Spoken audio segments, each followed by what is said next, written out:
బాబా నిన్న చాలా స్నేహం శక్తి గురించి వినిపిస్తూ స్నేహ సాగరంలో నన్ను కూడా పిల్లలు ఇమిడించేశారు అని అన్నారు.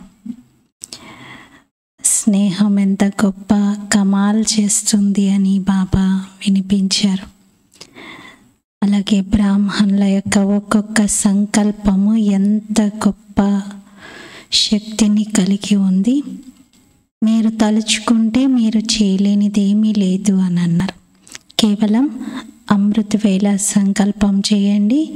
కర్మయోగిగా ఈ కర్మలు చేస్తున్న సమయంలో ఆ సంకల్పాన్ని పదే పదే రివైజ్ చేయండి అన్నారు. మరి అందరూ అమృత వేళ సంకల్పం చేశారా? బాబా నుండి తీసుకున్నటువంటి వరదానాన్ని అమృత వేళ మళ్ళీ రివైజ్ చేసుకోవాలి. రోజంతలో కర్మలు చేస్తూ ఉన్నప్పుడు పదే పదే అదే సంకల్పం, అదే స్మృతిని కలిగించుకుంటూ ముందుకెళ్ళాలి. బాబా ఇలా చాలా విశేషంగా పిల్లల్ని సమర్థంగా తయారు చేయడానికి నిన్న మురళి వినిపించారు. ఈరోజు బాబా అందరికీ సంతోషాన్ని కలిగించే విధంగా సంతోషంగా ఉండాలి, అందరినీ సంతోషపెట్టాలి. మీ స్వభావమే సంతోషాన్ని కలిగించే విధంగా ఉండాలి అన్నారు. అలాగే జ్ఞానం యొక్క విచార సాగరమంతన చేయాలి. ఇప్పుడు ఈ కలియుగ దుఃఖాలన్నిటినీ ఎత్తేసేయాలి, అందరినీ తీరం దాటించాలి. అటువంటి కర్తవ్యంలోనే ఉండాలి అన్నారు. ఇది 19th జనవరి మురళి. మీఠే బచ్చి సదా ఖుషీ మే రహో और दूसरों को भी खुशी दिलाओ, यही है सब पर कृपा करना, किसी को भी रास्ता बताना ये सबसे बड़ा पुण्य है. మధురమైన పిల్లలు సదా సంతోషంలో ఉండండి మరియు ఇతరులకు సంతోషాన్ని కలిగించండి. ఇదే అందరిపైన కృప చేయటం. సదా సంతోషంలో ఉండండి, అందరికీ సంతోషాన్ని కలిగించండి. ఇదే అందరిపైన కృప చేయటం. ఇతరులకు మార్గాన్ని తెలియచేయడం ఇది చాలా పెద్ద పుణ్యం. ఇతరులందరికీ కూడా మార్గాన్ని చూపించడం ఇది చాలా గొప్ప పుణ్యం. ఎందుకంటే మొత్తం ప్రపంచంలో ఉన్న వాళ్ళందరికీ కూడా మనం దారిని చూపించేవారేమి. మరి దారి చూపించాలి అంటే ఎలా చూపించాలి? డైరెక్ట్గా మనం జ్ఞానం చెప్పడం మొదలు పెడితే అందరికీ అభిరుచిగా అనిపించదు. అందుకే బాబా మీ జీవితం ద్వారా చూపించండి, మీరు చాలా హ్యాపీగా ఉండండి. ఈ కలియుగ సంసారంలో ఇలాంటి వాళ్ళు ఉన్నారా అని అనిపించాలి. ఎంత సంతోషంగా ఉంటారు, ఎంత ఆనందంగా ఉంటారు. వాళ్ళకు కూడా ప్రాబ్లమ్స్ వచ్చాయి, అయినా ఇంత హ్యాపీగా జీవిస్తున్నారు. ఎప్పుడు వారి ముఖంలో నేను చిరునవ్వు చెదరడం చూడలేదు. వీళ్ళు ఎక్కడికి వెళ్తున్నారు, అసలు ఏంటి, వీళ్ళ లైఫ్కి ఆధారం ఏంటి అని ఆశ్చర్యం కలగాలి. అలా బాబాను పరిచయం చేయించాలి. మన జీవితం ద్వారా అంత సంతోషంగా మనం ఉండాలి. ఎందుకంటే ఒక పుస్తకంలో రాశారు, ముందు ముందు చిరునవ్వుతో ఎప్పుడు స్మైలింగ్ ఫేస్తో సంతోషంగా ఉండే వాళ్ళని మ్యూజియంలో చూడాల్సి వస్తుంది అని.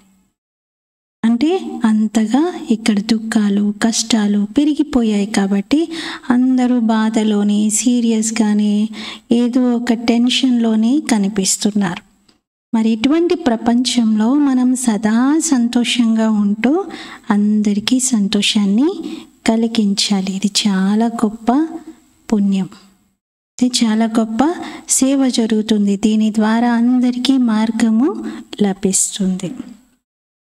ప్రశ్న, सदा खुश मिजाज कौन रह सकते हैं? खुश मिजाज बनने का साधन क्या है? సదా సంతోషకరంగా ఎవరు ఉండగలుగుతారు? సంతోషకరంగా ఉండేందుకు సాధనం ఏమిటి? చాలా సంతోషకరంగా సదా ఉండేవారు ఎవరు? డ్రామాను తెలుసుకున్నవారు. బాబా చేయించేది చేయించేవారు. నేను అలాగే జ్ఞాపకం చేస్తూ ఈ సంకల్పం చేసామంటే హృదయంలో ఈ సేవ జరుగుతుంది కూడా చూసుకోవాలి. बाबा చెప్పారు सदा खुश मिजाज वही रह सकते हैं जो ज्ञान में बहुत होशियार है.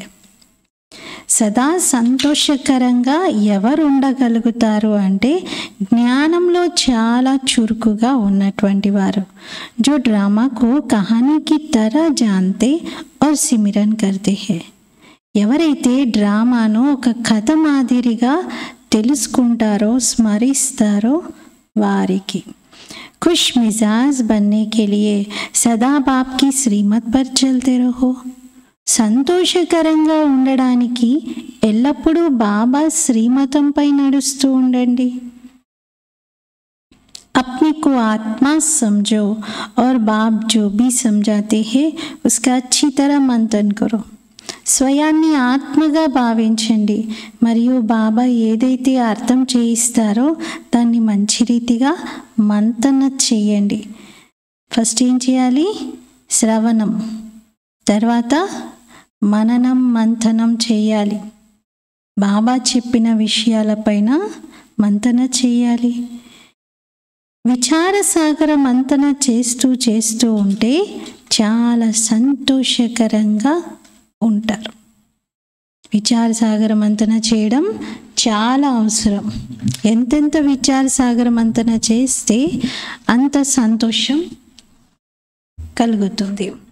ఎందుకంటే బాబా ఏమంటారు, జ్ఞానం ఎలాంటిది అంటే జ్ఞానం చెరుకుగడ ఉంటుంది కదా, దాన్ని ఎంతెంత నములుతూ ఉంటే అంత జ్యూస్ వస్తూ ఉంటుంది. జ్ఞానం కూడా అలాంటిదే. సిమర్ సిమర్ సుఖపావు అంటారు. స్మరిస్తూ స్మరిస్తూ సుఖాన్ని పొందండి. దీనిలో ఇంకా దాని లోపల ఎసెన్స్ మీకు అనుభవం అవుతూ ఉంటుంది. అర్థం అవ్వడం, అనుభవం అవ్వడము జరుగుతుంది. అందుకే జ్ఞానం యొక్క చింతనలో మంతనలో ఉండాలి. ओम शांति. रूहानी बाप रूहानी बच्चों के साथ रूह रिहान कर रहे हैं. ఆత్మిక తండ్రి ఆత్మిక పిల్లలతో ఆత్మిక సంభాషణ చేస్తూ ఉన్నారు. ఇక్కడైతే మీ అందరికీ ఆత్మలము అని తెలిసింది. మనందరికీ ఒకరి తండ్రి శిక్షణనిస్తూ ఉన్నారు. టీచర్ పని ఏంటి? శిక్షణ ఇవ్వడం కదా. గురువు పని గమ్యాన్ని చూపించటం, గమ్యం వరకు తీసుకెళ్ళటం. గమ్యం గురించి కూడా పిల్లలకి అర్థమైంది. ముక్తి జీవన్ముక్తి కొరకు స్మృతి యాత్ర తప్పనిసరి అవసరం. రెండు సహజమే. ముక్తి జీవన్ముక్తి రెండు కూడా సహజమే. 84 జన్మల యొక్క చక్రంలో తిరుగుతూ వస్తాం. ఇది గుర్తుండాలి. మేము 84 జన్మల చక్రం చుట్టి వచ్చాము అని.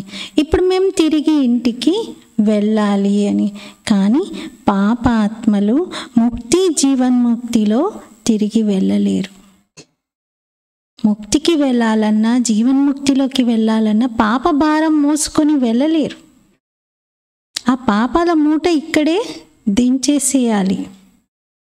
ఇలా విచార సాగర మంతన చెయ్యాలి. ఎవరు చేస్తే వారే పొందుతారు. ఇతరులకు కూడా సంతోషాన్ని కలిగించాలి. ఎవరైతే ఇతరులకు కూడా సంతోషాన్ని కలిగిస్తారో వారే సదా సంతోషంగా ఉండగలుగుతారు. మన సంతోషం మన వరకే పరిమితమై స్వార్థంతో ఉంటే దాని పరిణామం మళ్ళీ ఇతరులు దుఃఖపడి ఆ నెగిటివ్ వైబ్రేషన్స్ మనకు చేరుతూ ఉంటాయి.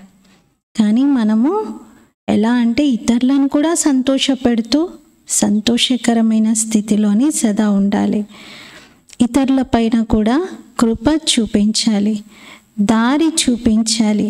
పిల్లలు, మీకు తెలుసు ఇది పురుషోత్తమ సంగమ యుగము. ఎవరైనా ఇది జ్ఞాపకం చేస్తూ ఉంటారు. కానీ బాబా అన్నారు ఈ విషయమే తెలియదు ఎవరికి. ఈ మాత్రం జ్ఞాపకం చేసినా చాలు, కానీ మర్చిపోతున్నారు పిల్లలు. ఇది కూడా గుర్తుండాలి. సంతోషపు పాదరసం సదా ఎక్కుతుంది. అప్పుడు ఈ మాత్రం గుర్తున్నా చాలు, సంతోషపు పాదరసం పెరుగుతుంది. ఏం గుర్తుండాలి? ఇది పురుషోత్తమ సంగమ యుగము. మేము ఎక్కడ ఉన్నాము ఇప్పుడు, ఎలాంటి సంగమ యుగంలో ఉన్నాము అనేది గుర్తున్నా చాలు, మీ నావతీరానికి చేరుతుంది.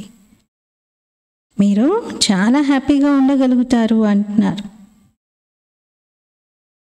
పరంతు చల్తే చల్తే కుछ రోలా పడ్ జాతా హై. కానీ నడుస్తూ నడుస్తూ ఏదో అడ్డంకి వచ్చేస్తుంది. చక్రంలో నడుస్తూ నడుస్తూ ఏదైనా కర్ర పెట్టారనుకోండి, ఏమవుతుంది?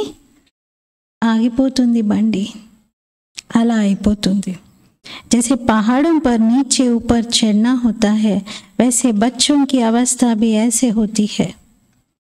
ఏ విధంగా పర్వతారోహణ చేస్తున్నారనుకోండి, పర్వతాలను అలా స్ట్రైట్గా ఎక్కడం ఉంటుందా? ఉండదు. ఒక రాయిని స్ట్రైట్గా ఎక్కినా మళ్ళీ పక్క రాయి కొంచెం లోతుగా కొంచెం దిగి మళ్ళీ ఎక్కాల్సి వస్తుంది. లేదా పక్కది ఇంకా కొంచెం దూరం వెళ్ళి అదే లైన్లో మళ్ళీ పైకి ఎక్కాల్సి వస్తుంది. ఇలా రకరకాలుగా ఉంటాయి. ఒకటి ఎక్కడం, ఒకటి దిగడం, ఒకటి కొంచెం స్ట్రైట్గా నడవడం, ఒకటేమో పైకి పైకి నెమ్మదిగా ఎగురుతూ వెళ్ళడం, అలా రకరకాలుగా. పర్వతం ఎక్కడం ఎలా ఉంటుందో మీ పురుషార్థం కూడా అలాగే ఉంది అంటున్నారు. పిల్లల స్థితి కూడా అలాగే ఉంది. कोई बहुत ऊंचे चढ़ते हैं फिर गिरते हैं तो आगे से भी जास्ती गिर पड़ते हैं. ఒకవైపు చాలా పైకి ఎక్కుతారు, మళ్ళీ పడిపోతారు, మళ్ళీ ఇంతకు ముందు కన్నా ఇంకా కిందకి పడిపోతారు. పోనీ పడిపోయారంటే ఎక్కడి నుండి స్టార్ట్ అయ్యారో అక్కడికే కాదు, అంతకన్నా ఇంకా లో స్టేజ్కి పడిపోతున్నారు. ఈ కమాయి చెట్ హో జాతీ హై. అప్పటి వరకు చేసుకున్నటువంటి సంపాదన అంతా పూర్తిగా నీళ్ళలో కలిసిపోతుంది. బల్ కితనా భీ దాన్ పుణ్య కర్తే హై పరంతు फिर पुण्य करते करते अगर पाप करने लग पड़ते हैं तो सब पुण्य खत्म हो जाता है. తర్వాత ఎన్ని దాన పుణ్యాదులు చేసినా సరే, పుణ్యం చేస్తూ చేస్తూ ఒకవేళ పాపం చేయడం మొదలు పెట్టారు అంటే ఉన్న పుణ్యం అంతా సమాప్తం అయిపోతుంది. మరి అన్నింటికంటే గొప్ప పుణ్యం ఏమిటి? బాబాను జ్ఞాపకం చేయటం. బాబాను జ్ఞాపకం చేయటం. యాద్ సే హీ పుణ్యాత్మ బనేంగే. స్మృతి ద్వారానే పుణ్యాత్మగా అవుతారు. Agar Sung K Rang say భూలే he భూలే కర్తే Gaye తో ఆగే సే భీ జాస్తి నీచే గిర్ జాతే. ఒకవేళ సాంగత్యపు రంగులో వచ్చి తప్పు పైన తప్పు, తప్పు మీద తప్పు అలా చేసుకుంటూ వెళ్తే ఇంతకు ముందు కన్నా ఇంకా క్రిందకు పడిపోతారు. फिर वह खाता जमा नहीं रहेगा. తర్వాత ఆ ఖాతా జమా ఉండదు, నా హో జాయేగా. మైనస్లోకి, నోలోకి వెళ్ళిపోతుంది అది. పాప్ కా కామ్ కర్నే సే నా హో జాతా హై. పాప కార్యం జరగడంతో అది ఆ కార్యం అసలు మైనస్లోకి వెళ్ళిపోతుంది. బహుత్ పాప్ కా ఖాతా ఛిడ్ జాతా హై. చాలా పాప ఖాతా పెరిగిపోతుంది. ఇప్పుడు మార్కులు రాకపోయినా పర్వాలేదు, మైనస్ అవుతే ఇంకా చాలా లాస్ అవుతాం కదా, అలాగే జరుగుతుంది. మురాది సంభాలి జాతి హేనా. ఎక్కడైనా తమ చిట్టాను సంభాలించుకోవాలి కదా. బాబీ कहते हैं तुम्हारा खाता पुण्य खाता, पाप करने से वह 100 गुना हो जाता है और ही घाटे में आ जाएगा. బాబా చెప్తున్నారు, అదేంటి మీ చిట్టాను మీరు చూసుకోవాలి కదా. మీ ఖాతా ఒక ముందేమో పుణ్య ఖాతా ఉండేది. పుణ్య ఖాతా ఉన్నది ఒక్క పాపం చేయడంతో 100 రెట్లు అయిపోయింది. అది పాపము ఒకటి చేశారు, నీ దృష్టిలో అది ఒకటే, కానీ అది 100 రెట్లు అయింది. దాంతో ఎంత నష్టం జరుగుతుంది, ఎంత మైనస్ అయిపోతుంది. పాప్ భీ కోయి బహుత్ బడా కోయి హల్కా హోతా హై. పాపాల్లో కూడా కొన్ని చాలా పెద్దవి, కొన్ని చాలా తేలికవి ఉంటాయి. కామ్ హే బహుత్ బడా, క్రోధ్ హే సెకండ్ నంబర్, లోభ్ ఉన్సే కమ్. కామము అన్నింటికంటే పెద్ద, కఠినమైనటువంటి పాపం. క్రోధం సెకండ్ నంబర్, లోభం దానికన్నా తక్కువ. सबसे जास्ती काम वश होने से जो जमा हुआ वह ना हो जाता है. అన్నింటికంటే అధికంగా కామ వికారానికి వశమైనప్పుడు అప్పటి వరకు జమ చేసుకున్నదంతా నిల్ అయిపోతుంది, జీరో అయిపోతుంది. ఫాయిదేకి బదులే నుక్సాన్ హో జాతా హై. లాభానికి బదులుగా నష్టం జరుగుతుంది. సద్గురు కా నిందక్ టౌర్ న పాయే. సద్గురువుని నిందించిన వారు ఎక్కడా చోటు సంపాదించుకోలేరు, ఎక్కడ నిల్వ నీడ ఉండదు అంటారు. బాప్ కా బన్కర్ ఫిర్ చోడ్ దేతే హై. బాబా పిల్లలుగా అయ్యాక మళ్ళీ వదిలిపెట్టేస్తారు. ఏంటి కారణం మరి? ఎక్కువ శాతం చూస్తే వదిలిపెట్టిన వారు కామం యొక్క దెబ్బ తగులుతుంది, కామ వికారం దెబ్బతో వదిలేస్తారు.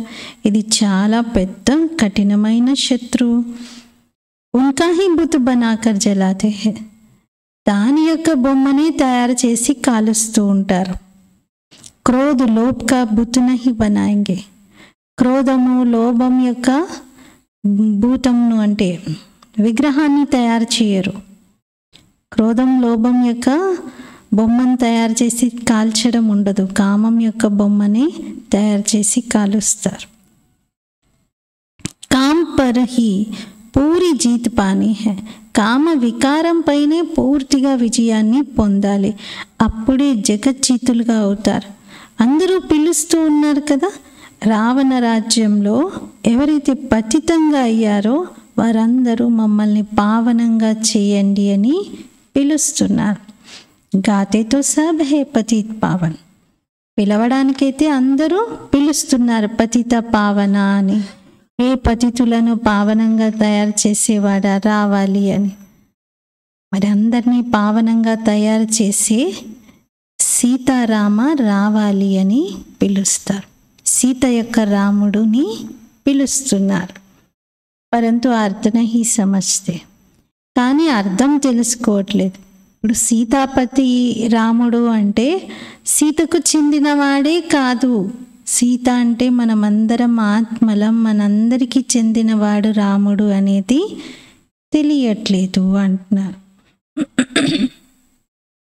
यह भी जानते हैं कि बाप जरूर नई दुनिया स्थापन करने आएंगे. ఇది కూడా మీకు తెలుసు, బాబా నిజంగా కొత్త ప్రపంచాన్ని స్థాపించడానికి వస్తారు. కానీ చాలా కాలం నుండి ఘోరమైన అంధకారంలో అందరూ ఉన్నారు. జ్ఞానం అజ్ఞానం రెండు ఉన్నాయి కదా. అజ్ఞానం అంటే భక్తి, అంటే ఎవరినైతే కొనియాడుతున్నారో ఆరాధిస్తున్నారో వారి గురించే తెలుసుకోకపోవటం. మరి వారి వద్దకు ఎలా చేరుకుంటారు? అందుకే దాన పుణ్యాలు మొదలైనవి అలా పరిచయం లేకుండా అజ్ఞానంతో అర్థం తెలియకుండా చేయడం వలన నిష్ఫలమైపోతాయి. ఎంతో కొంత అల్పకాలికమైన కాకిరెట్టతో సమానమైన సుఖము లభిస్తుంది. లేకపోతే వారు చేసినటువంటి దాన పుణ్యానికి చాలా గొప్పగా ఫలం ఉండాలి. కానీ కేవలం అక్కడ చిన్న పొరపాటు వలన, అర్థం తెలియకపోవడం వలన, జ్ఞానం లేకపోవడం వలన ఫలం అంత తేడా వచ్చేస్తుంది. ఇక్కడంతా దుఃఖమే దుఃఖం ఉంది. ఇప్పుడు బాబా చెప్తున్నారు, నిరంతరం నా స్మృతిలో ఉండండి, అప్పుడు మీ దుఃఖాలన్నీ దూరం అయిపోతాయి. ఇప్పుడు చూసుకోవాలి, మేము బాబాని ఎంతగా జ్ఞాపకం చేస్తున్నాం. పాత ఖాతా అంతా సమాప్తమై కొత్తది జమ అవ్వాలి. కొందరైతే ఏమీ జమ చేసుకోవటం లేదు. మరి మొత్తం ఆధారం స్మృతి పైనే ఉంది. స్మృతి లేకుండా పాపాలు ఎలా తొలగుతాయి, ఎలా కట్ అవుతాయి? పాపాలు చాలా చేసి ఉన్నారు కదా, జన్మ జన్మాంతరాల పాపాలు. ఈ జన్మ యొక్క జీవిత కథ వినిపించడంతో జన్మ జన్మాంతరాల పాపాలేమీ కట్ అవ్వవు. అంటే నేను బాబాకి అన్నీ రాసి ఇచ్చేసాను కదా, బాబా క్షమించారు కదా అంటే ఈ జన్మ పాపాలు మీరు గుర్తుపెట్టుకొని మీకు గుర్తున్నవి రాసి ఇచ్చారేమో. జన్మ జన్మల పాపాలు ఎలా తొలగిపోతాయి దాంతో? కేవలం ఈ జన్మ తేలికగా అవుతుంది అంతే. మిగతా శ్రమ అయితే చాలా చేయాలి. ఇన్ని జన్మల యొక్క లెక్కాచారములు ఉన్నాయి. అవన్నీ యోగంతోనే సమాప్తం చేసుకోవాలి. ఆలోచించాలి, మా యోగము ఎంత ఉంది, యోగం యొక్క స్థితి ఎలా ఉంది. మా జన్మ సత్యుగం ఆది నుండి తీసుకోగలిగేలాగా ఉందా? అంటే అంతటి సతోప్రధాన స్థితికి చేరుకున్నానా? ఆదిలో మొట్టమొదటి జన్మ నుండి నేను ఉండాలి, కొన్ని జన్మలు గడిచిపోయాక నా పాత్ర మొదలవడం కాదు, నేను స్టార్టింగ్ నుండి నా పాత్ర ఉండాలి అని అలా పురుషార్థం చేస్తున్నారా? ఎవరైతే బాగా పురుషార్థం చేస్తారో వారే సత్యుగం ఆదిలో జన్మ తీసుకుంటారు. అలాంటి పిల్లలు దాగి ఉండలేరు. మరి అందరూ సత్యుగానికైతే రాలేరు. చివరికి కొద్ది చిన్నపాటి పదవిని ఏదైనా పొందుతారు. అందరూ సత్యుగానికి రాలేరు. సత్యుగం ఎండ్ అయ్యే టైంకి 3 కోట్ల పాపులేషన్ అవుతుంది కదా, అప్పటికి చాలామంది జన్మ తీసుకుంటారు. త్రేతాయుగం 3 కోట్లతో స్టార్ట్ అయ్యి 33 కోట్ల వరకు అవుతుంది. కానీ సత్యుగం స్టార్టింగ్ పాపులేషన్ బాబా ఏమన్నారు, ల్యాక్స్లో 9 lakhs అని అన్నారు. ఇవన్నీ బాగా అర్థం చేసుకోవాల్సిన విషయాలు. అగర్ పహలే ఆతే భీ హై తో నౌకరీ కర్తే హై. ఒకవేళ బాబా అంటున్నారు సరిగా పురుషార్థం చేయని వారు సత్యుగం ఎండింగ్లో వస్తారు అని చెప్తూ మళ్ళీ ఒకవేళ ముందు వచ్చినా వాళ్ళు ఉద్యోగం చేయాల్సి వస్తుంది అంటున్నారు. అంటే పని వాళ్ళలాగా ఏదో ఒక సేవ చేసేవారిలాగే తీసుకుంటారు పదవి. అంత గొప్ప పదవి అయితే ఏమీ లభించదు. ఇవి కామన్గా అర్థం చేసుకునే విషయాలు. అందుకే బాబాను బాగా జ్ఞాపకం చేయాలి. మీకు తెలుసు, మీరు కొత్త ప్రపంచం కోసం విశ్వానికి యజమానిగా అవ్వడానికి వచ్చారు. ఎవరు జ్ఞాపకం చేస్తే వారికి తప్పనిసరిగా సంతోషం కలుగుతుంది. ఒకవేళ మీరు రాజుగా అవ్వాలి అనుకుంటే ప్రజలను కూడా తయారు చేసుకోవాలి. లేకపోతే మీకు ఎలా అర్థమవుతుంది నేను రాజుగా అవుతున్నాను అని? ఈ ప్రజలు ఉంటేనే కదా అంటున్నాను. ఎవరైతే సెంటర్ తెరుస్తారో, సర్వీస్ చేస్తారో వారిది కూడా సంపాదన జరుగుతుంది. వారికి చాలా లాభం కలుగుతుంది. అంటే చాలా లాభాన్ని పొందుతారు. వారికి కూడా బాబా ఎక్స్ట్రా ఏమైనా ఇస్తారు. వారు కూడా బాబా నుండి తీసుకుంటారు ఎక్స్ట్రా ప్రాప్తిని. కొందరు 3-4 సెంటర్లను కూడా తెరుస్తారు. ఎవరెవరు చేస్తారో వారి పాత్ర దాని అనుసారంగా లభిస్తుంది కదా అంటున్నారు. దాని వాటా వారికి తప్పకుండా లభిస్తుంది. ఎవరు ఎంత సేవ చేస్తే ఆ సేవకు తగినటువంటి ఫలము వారు పొందుతారు, బాబా నుండి కూడా పొందుతారు. మిల్కర్ మాయాకి దుఃఖ చప్పర్ ఉఠాతే హే తో ఇస్మే కందా సబ్ దేతే హే. ఒక పెద్ద బరువైనటువంటి మూట ఉందనుకోండి, దాన్ని ఏం చేస్తారు, ఒక కప్పు ఉంటే దాన్ని అందరు కలిసి ఎత్తుతారు కదా. అలా బాబా అన్నారు మీరు అందరూ కలిసి మా యొక్క దుఃఖాల కప్పును ఎత్తండి. ఇప్పుడు అందరూ దీంట్లో భుజం యొక్క సహాయము అందించండి. అప్పుడు అందరికీ బాబా నుండి ప్రాప్తి లభిస్తుంది. ఎవరైతే అనేకులకు దారిని చూపిస్తారో, శ్రమ చేస్తారో వారు ఉన్నతమైన పదవిని పొందుతారు. వారికి చాలా సంతోషం కలుగుతుంది. హృదయానికి తెలిసిపోతుంది నేను ఎంతమందికి దారి చూపిస్తున్నాను అని, ఎంతమంది ఉద్ధరణ నేను చేయగలిగాను అని. అన్నీ చేసుకోవాల్సింది ఈ సమయంలోనే, అన్నీ చేసుకోవాల్సింది ఈ సమయంలోనే. ఈ సమయం గడిచిపోతే మళ్ళీ ఏమీ చేయలేరు. ఇది అలాంటి సమయం.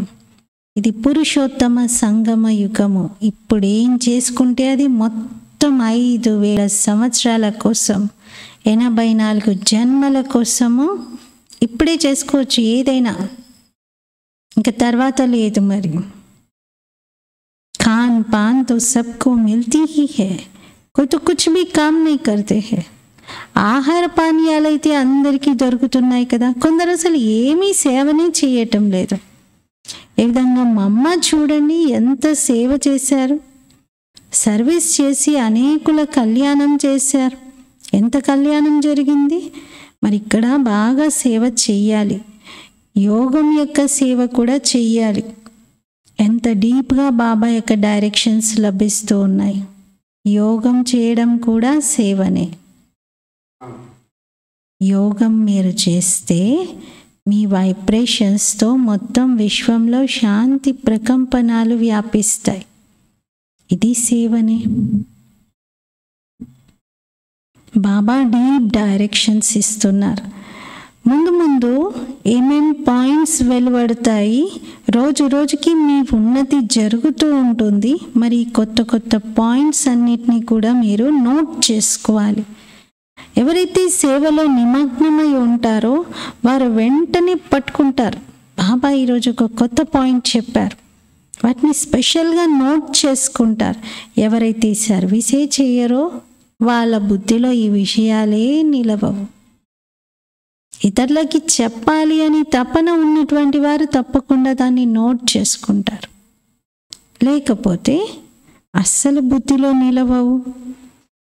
బిందు రూప్ कैसे समझे, భగవంతుని బిందు రూపుడు అంటే ఎలా అర్థం చేసుకుంటారు? మీరు ఎవరినైనా అడిగారనుకోండి, ఆత్మ ఎంత పెద్దది అని అంటే, ఆత్మ యొక్క దేశం గురించి చెప్పండి అని అడిగితే ఎవరు చెప్పలేరు.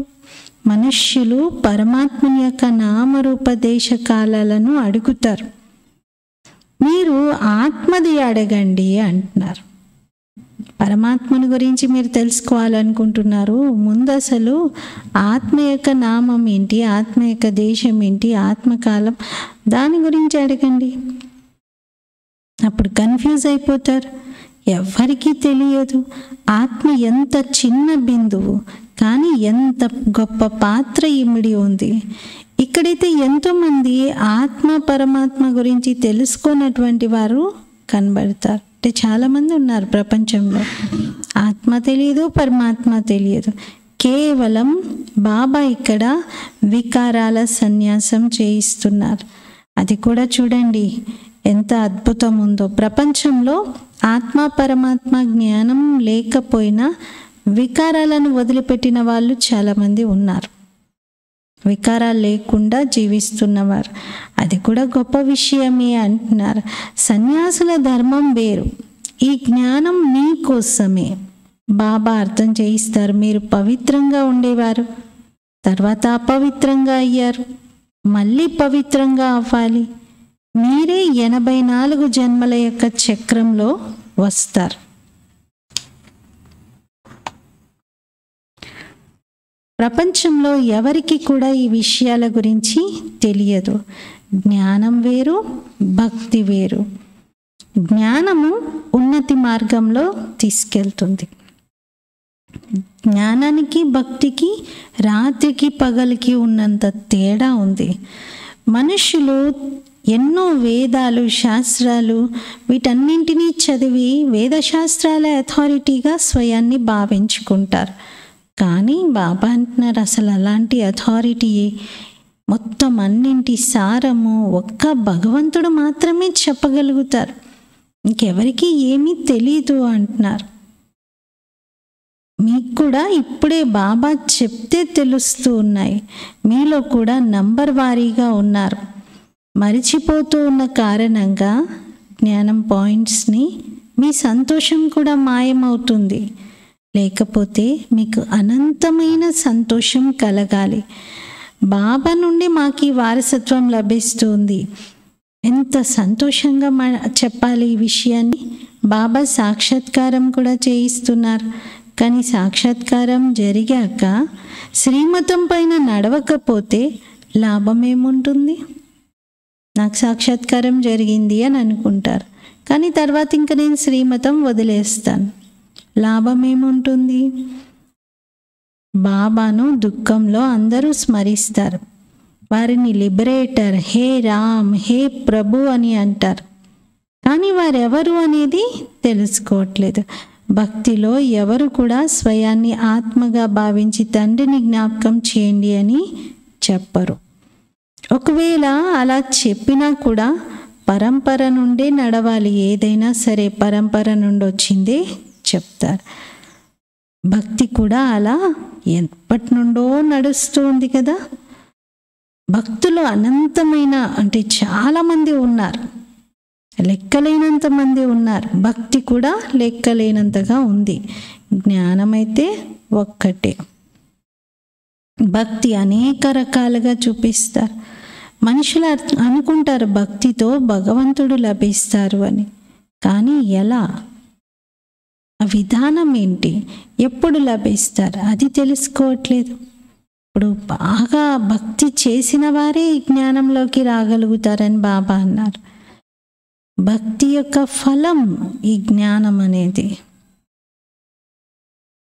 కానీ తెలుసుకోవట్లేదు. क्या इतना 40,000 वर्ष और భక్తి करते रहेंगे? ఇంకొక 40,000 సంవత్సరాలు ఇలాగే భక్తి చేస్తూ ఉంటారా? ఇక ఫలం ఎప్పుడు పొందాలి?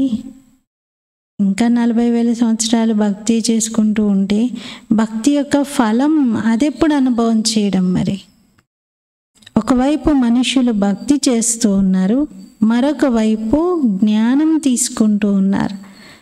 మనుషుల విషయంలో ఈ జ్ఞానం అర్థం చేయించడానికి మీరెంత తలగొట్టుకోవాల్సి వస్తుంది అంటున్నారు. ఇన్ని ప్రదర్శనలు ఏర్పాటు చేస్తారు, అయినా కూడా కోట్లల్లో కొందరే తయారవుతారు. అనేకులను తన సమానంగా తయారు చేసి పిల్లలు బాబా దగ్గరికి తీసుకొస్తారు. సత్యాతి సత్యమైన బ్రాహ్మణులు ఎంతమంది ఉన్నారు? ఈ లెక్క ఇప్పటికీ తీయలేము అంటున్నారు. చాలామంది అసత్యమైన వారు ఉన్నారు. బ్రాహ్మణులు కథను వినిపిస్తారు. బాబా గీత యొక్క కథను వినిపిస్తూ ఉన్నారు. మీరు కూడా వింటున్నారు. యథా బాబా తథా బచ్చే, బచ్చోं का भी काम है सची सची गीता सुनाना. పిల్లల కర్తవ్యం ఏమిటి అంటే సత్యాతి సత్యమైన గీతను వినిపించటం. శాస్త్రాలైతే చాలా ఉన్నాయి. వాస్తవంగా ఏవైతే శాస్త్రాలు మొదలైనవి ఉన్నాయో అదంతా భక్తి మార్గం. జ్ఞానం యొక్క పుస్తకం ఒక్కటే. గీతనే మాతాపిత వంటిది. తండ్రి వచ్చి అందరి సద్గతి చేస్తున్నారు. మరి మనుషులు ఇటువంటి తండ్రిని నిందిస్తూ ఉంటారు. శివబాబా యొక్క జయంతి వజ్రతుల్యమైనది. ఉన్నతోన్నతమైన భగవంతుడే సద్గతి దాత. మిగతా ఎవ్వరిది కూడా మహిమేమీ లేదు అంటున్నారు. దేవతల మహిమ చేస్తారు, కానీ దేవతగా తయారు చేసే భగవంతుని మహిమ అంతకన్నా ఎక్కువ చేయాలి కదా. అది తెలియదు. మన हमारा कंस्ट्रक्शन भी होता है तो डिस्ट्रक्शन भी होता है. बहुत है जो कुछ समझा नहीं सकते, तो స్థూల్ కామ్ కరో. మనది ఇక్కడ ఒకవైపు నిర్మాణము జరుగుతుంది, మరోవైపు వినాశనం కూడా జరుగుతుంది. నిర్మాణ కార్యం కన్స్ట్రక్షన్, వినాశన కార్యం డిస్ట్రక్షన్, రెండు జరుగుతున్నాయి. కొంతమంది పిల్లలు ఎవ్వరికీ జ్ఞానం అర్థం చేయించలేరు. అలాంటి వారి కోసం బాబా అంటున్నారు, కనీసం స్థూలమైన పనులైనా చేయండి. స్థూలంగా అయినా కర్మయోగమైన కర్మలైనా చెయ్యండి. కర్మన సేవ చేసైనా భాగ్యాన్ని సంపాదించుకోండి. మిలిటరీలో అన్ని పనులు చేసేవారు కావాలి. మిలిటరీలో ఉన్న వాళ్ళందరూ తుపాకులు పట్టుకొని యుద్ధం చేయడమే చేయరు. ఆ సైన్యానికి వండే వాళ్ళు కూడా ఉంటారు. ఆ సైన్యానికి ఏదైనా గాయం అవుతే, జ్వరం వస్తే చూసుకోవడానికి డాక్టర్లు కూడా ఉంటారు.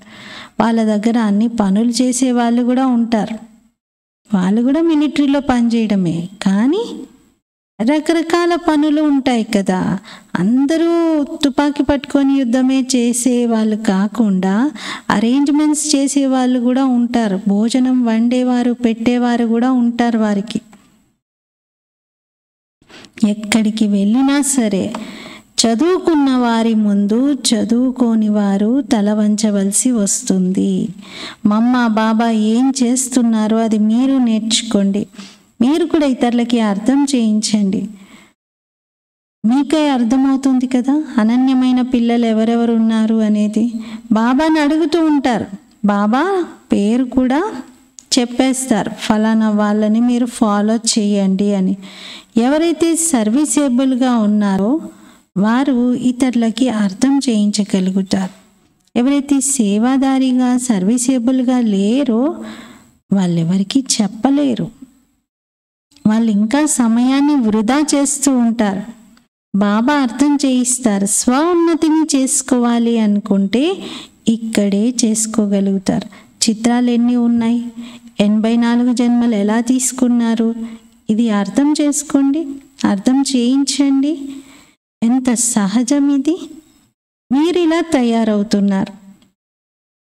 నిన్నటి వరకు వీరి భక్తి చేసేవారు, ఈరోజు వారు లేరు. జ్ఞానం లభించింది, నేనే అలా తయారవ్వాలి అని. ఇలా ఎంతోమంది వచ్చి జ్ఞానం తీసుకుంటారు. మీరు ఎంతెంత సెంటర్స్కి చుట్టి వస్తారో అన్ని సెంటర్స్కి వెళ్ళి ఒకసారి పరిక్రమ చేసి సేవ చేసి వస్తారో అంతగా అక్కడ అనేక ఆత్మల సంఖ్య పెరుగుతుంది. వినడంతో చాలా సంతోషపు పాదరసం పెరుగుతుంది. నరుని నుండి నారాయణుడిగా అవ్వాలి. సత్యమైన సత్యనారాయణ కథ ఇదే. భక్తిలో అయితే ఇలాంటి కథ వినిపించరు. అక్కడ ఎవరిదో కథ వినిపించి సత్యనారాయణ కథ ఇది వినకపోతే మీకు నష్టము అని చెప్తారు. కానీ అసలు కథ బాబా వినిపిస్తున్నారు. మనల్ని నరుని నుండి నారాయణుడిగా తయారు చేస్తున్నారు. వారికి జ్ఞానం అంటే ఏమిటో తెలియట్లేదు. అనంతమైన తండ్రి యథార్థంగా అర్థం చేయిస్తున్నారు. బాబా చెప్తున్నారు, కల్ తుమ్ రాజాయి తుమ్కో రాజాయి ది ఫిర్ తుమారీ రాజాయి కహా గయి. నిన్న నేను మీకు రాజ్యం ఇచ్చాను కదా, మరి ఈరోజు ఏం చేశారు, ఎక్కడ పోగొట్టుకున్నారు, మీ రాజ్యం ఏమైంది, ఇది మీకు తెలుసు కదా అంటున్నారు. ఒక్కరే తండ్రి ఉన్నారు. మొత్తం ఆట రహస్యమంతా వారే మనకి అర్థం చేయిస్తున్నారు. బాబా చెప్తారు, హమ్ कहते हैं बाप बाबा आप बांधेले हो drama May APCO Ana he పడే. పిల్లలు అంటారంట, బాబా మీరు కూడా డ్రామా బంధనంలో బంధింపబడి ఉన్నారు కదా, మీకు కూడా బంధనం ఉంది కదా, మీరు కూడా ఈ డ్రామాలో రావాల్సిందే, ఈ పాత ప్రపంచం పాత శరీరంలో రావాల్సిందే అంటారు. ఈశ్వరునికి చాలా మహిమ ఉంది. పిల్లలు అంటారు, బాబా మేము మిమ్మల్ని పిలిచాం కాబట్టి మీరు రావాల్సిందే, మా సేవ చేయడానికి పతితులను పావనం చేయడానికి రావాల్సిందే అంటారు. కల్పకల్పం మనమే దేవతగా తయారై బాబా తోడుగా వెళ్తాం. ఏ విధంగా ఒక కథ ఉంది కదా, ఎవరైతే చురుకుగా ఉంటారో వారి కోసమే ఈ కథ అంటున్నారు. తుమ్ బచ్చోं को खुश मिजाज होना चाहिए. మీరు పిల్లలు చాలా సంతోషకరమైన స్వభావంతో ఉండాలి. బాబా కూడా డ్రామానుసారంగా సర్వెంట్గా తయారయ్యారు. ఎవరి సర్వెంట్? బాబా అంటే నేను మొత్తం విశ్వాత్మలకు సర్వెంట్ అయి వచ్చాను, పిల్లలకి సర్వెంట్ అయి ఉన్నాను, వరల్డ్ సర్వెంట్గా ఉన్నారు బాబా. బాబా అంటారు, నా మతం పైన నడవండి, స్వయాన్ని ఆత్మగా భావించండి, దేహ అభిమానం వదలండి. కొత్త ప్రపంచంలో మీకు కొత్త శరీరం లభిస్తుంది. బాబా ఏది అర్థం చేయిస్తున్నారో దాన్ని మంచి రీతిగా మంతన చేయండి. బుద్ధితో అర్థం చేసుకుంటున్నారు, మేము ఇక్కడికి వచ్చింది ఇలా తయారవ్వటానికి అని. ఏం ఆబ్జెక్ట్ ఎదురుగా ఉంది? భగవాను వాచ. వారు భగవంతుని మనుషులుగా భావించారు. కానీ బాబా అంటున్నారు, ఒకవైపు నిరాకారుడు అంటారు, మళ్ళీ భగవంతుని మనిషిగా భావిస్తూ ఉంటారు. కానీ వాస్తవంగా భగవంతుడు మానవ శరీరాన్ని లోన్గా తీసుకున్నారు తప్ప ఆ శరీరాన్ని ధరించి కంప్లీట్గా ఉండలేదు. కాబట్టి మనిషిగా భగవంతుని చెప్పడం రాంగ్ అవుతుంది. కేవలం మానవ తనువును జ్ఞానం వినిపించడానికి మాత్రమే తీసుకున్నారు. ఎవరైతే మంచి రీతిగా సేవ చేస్తారో వారికి నిశ్చయం ఏర్పడుతుంది, మేము మాలలో మనులుగా తప్పనిసరిగా అవుతాము అని. నరుణ్ణి నారాయణుడిగా తయారవ్వాలి. భగవంతుడు చదివిస్తున్నారంటే మంచి రీతిగా చదువుకోవాలి. కానీ మాయా వ్యతిరేకత బాగా ఉంది, ఆపోజిషన్ చాలా ఉంది. మాయ తుఫాన్లలో తీసుకొస్తుంది. अच्छा, मीठे मीठे सिकीलते बच्चों प्रति माता पिता बाप दादा का याद प्यार और गुड मॉर्निंग. रूहानी बाप की रूहानी बच्चों को नमस्ते. हम रूहानी बच्चों की रूहानी बाप दादा को याद प्यार गुड मॉर्निंग और नमस्ते. मेरा बाबा मीठा बाबा प्यारा बाबा शुक्रिया बाबा. ధారణ కొరకు ముఖ్య సారము. ఫస్ట్ పాయింట్, విచార సాగర మంతన చేసి అపారమైన సంతోషం యొక్క అనుభవం చేసుకోవాలి. విచార సాగర మంతన చేసి అపారమైన సంతోషం యొక్క అనుభవం చేసుకోవాలి. ఇతరులకు మార్గాన్ని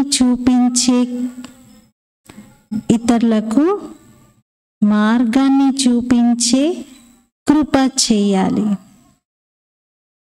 संग के रंग में आकर कोई भी पाप कर्म नहीं करना है.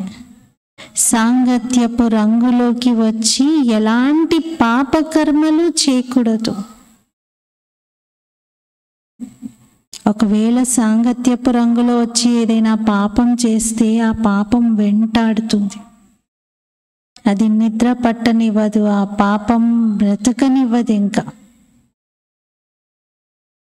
ఎవరైతే అలాంటి పాపాలు చేస్తారో వాళ్ళ అనుభవం చెప్తారు. నేను అసలు ఆ చిన్న దాని కారణంగా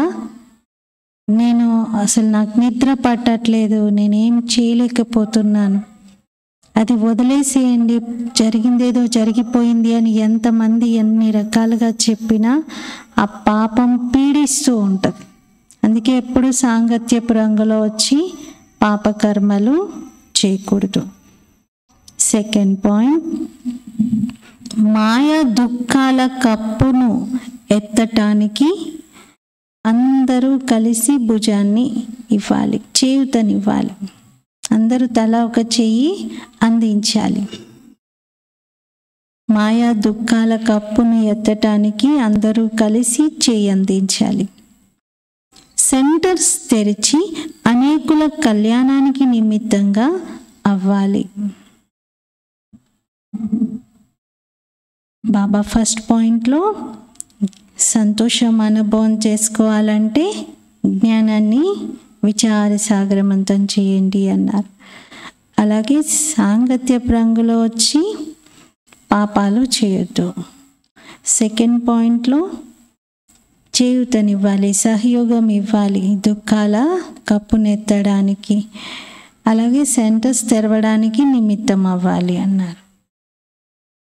वरदान, अपने बोल की वैल्यू को समझ उसकी इकोनॉमी करने वाले महान आत्मा भव. తన మాటల విలువను అర్థం చేసుకొని వాటి పొదుపు చేసేటువంటి మహాన్ ఆత్మా భవ. తన మాటల విలువను అర్థం చేసుకొని వాటి పొదుపు చేసేటువంటి మహాన్ ఆత్మా భవ. ఈ విధంగా మహాన్ ఆత్మల విషయంలో అంటారు సత్వచన్ మహారాజ్ అని. అలాగే మీ మాటలు సదా సత్వచన్ అనగా ఏదో ఒక ప్రాప్తి చేయించే వచనాలుగా ఉండాలి. బ్రాహ్మణుల నోటి నుండి ఎప్పుడు ఎవరి విషయంలోనూ శాపితం చేసే మాటలు రాకూడదు. అందుకే యుక్తియుక్తంగా మాట్లాడండి, పనికొచ్చే విధమైనవే మాట్లాడండి. మాటల విలువను అర్థం చేసుకోండి. శుభమైన శబ్దాలు, సుఖమిచ్చే శబ్దాలే మాట్లాడండి. కేవలం నవ్వుకోవడానికి నవ్వులాటగా మాట్లాడకూడదు. మాటల పొదుపు చేయండి, అప్పుడు మహాన్ ఆత్మగా అవుతారు. నేను ఊరికే జోక్గా అన్నాను, మాట్లాడాను అని అలా మాటల విలువను తగ్గించుకోకూడదు. స్లోగన్, यदि श्रीमत का हाथ सदा साथ है तो सारा ही युग हाथ में हाथ देकर चलते रहेंगे। ఒకవేళ శ్రీమతం అనే చేయి సదా తోడున్నట్లయితే మొత్తం యుగమంతా చేతిలో చెయ్యి వేసి నడుచుకుంటూ వెళ్తారు. ఒకవేళ శ్రీమతం అనే చేయి సదా తోడుంటే మొత్తం యుగమంతా చేతిలో చేయి వేసి నడుచుకుంటూ వెళ్తారు. ఈరోజు అవ్యక్త సైలెన్స్ ద్వారా డబల్ లైట్ ఫరిష్తా స్థితిని అనుభవం చేయడానికి పాయింట్, ఏ విధంగా లైట్ కనెక్షన్తో పెద్ద పెద్ద మెషినరీ నడుస్తుంది. మీరందరూ ప్రతి కర్మ చేస్తూ కనెక్షన్ ఆధారంతో స్వయం కూడా డబల్ లైట్గా నడుస్తారు. ఎక్కడైతే డబల్ లైట్ స్థితి ఉంటుందో అక్కడ శ్రమ మరియు కష్టం అనే శబ్దం సమాప్తం అవుతుంది. అప్నే పన్ కో సమాప్త్ కర్ ట్రస్టీ పన్ కా భావ్, నాది అనే భావంను సమాప్తం చేసి నిమిత్త మాత్రుడను అనే భావము మరియు ఈశ్వరీయ సేవ యొక్క భావనను కలిగి ఉండాలి. అప్పుడు డబల్ లైట్గా అవుతారు. నాది అనేది ఉండకుండా నిమిత్త భావం ఈశ్వరీయ సేవా భావనయే ఉండాలి. అప్పుడు డబల్ లైట్గా అవుతారు. ఈరోజు స్వమానము, నేను మహాన్ ఆత్మను. రోజంతా మాటలపైన కొంచెం అటెన్షన్. ఏం మాట్లాడుతున్నాము, మాటలు వృధా అవ్వకూడదు. అలా సరదాగా మాట్లాడేసి తర్వాత మీ మాటల్ని విలువని తగ్గించుకోకూడదు. ఓం శాంతి.